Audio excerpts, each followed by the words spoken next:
নেপালে স্মরণকালের ভয়াবহ আকস্মিক বন্যায় নিহতের সংখ্যা বেড়ে দাঁড়িয়েছে ১০০ জনে। বুধবার ২৬ আগস্ট স্থানীয় সময় রাত ৮:৩০ পর্যন্ত পাওয়া তথ্যের ভিত্তিতে নেপাল পুলিশ দেশজুড়ে এই প্রাণহানির বিষয়টি নিশ্চিত করেছে। হিমালয় ঘেরা বিভিন্ন জেলায় পাহাড়ি ঢল ও কাদা ধসে নিমিষেই বাড়িঘর ভেসে যাওয়ায় মৃত্যুর এই ঘটনা ঘটে। দেশটির আইনশৃঙ্খলা বাহিনীর দেওয়া জেলাভিত্তিক বিবরণ থেকে জানা যায়, সবচেয়ে বেশি ক্ষতি সাধিত হয়েছে চিতবন জেলায়। সেখানে সর্বোচ্চ ৩৩ জনের মরদেহ উদ্ধার করা হয়েছে।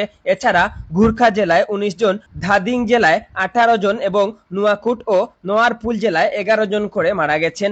বন্যায় তানাহুন জেলায় ৭ জন এবং রসুয়া জেলায় ১ জনের প্রাণহানির খবরও পাওয়া গেছে।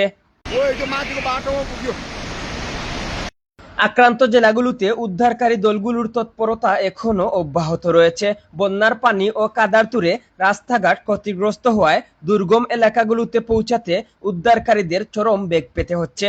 সময়ের সাথে সাথে নিহতের সংখ্যা আরও বাড়তে পারে বলে আশঙ্কা প্রকাশ করেছে স্থানীয় কর্তৃপক্ষ।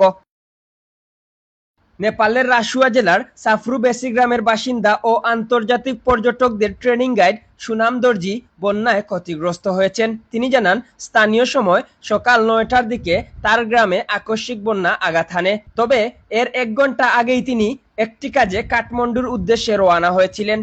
তার বোন দেচেন তামাং ভগ্নিপতি এবং পরিবারের আরও কয়েকজন সদস্য এখনও নিখোঁজ রয়েছেন।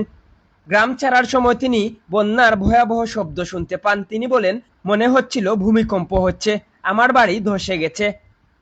সুনাম দর্জি বন্যাকে হঠাৎ ও ভয়াবহ বলে বর্ণনা করেন। তার মতে, অনেক মানুষ এখন বাড়িঘর হারিয়ে খোলা আকাশের নিচে রয়েছেন। তাদের জরুরি উদ্ধার ও সরিয়ে নেওয়া খাবার, অস্থায়ী আশ্রয় এবং চিকিৎসা সেবা প্রয়োজন।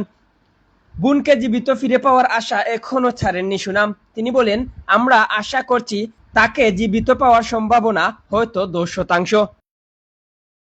ইন্টারন্যাশনাল ডেস্ক, আধুনিক কাগজ।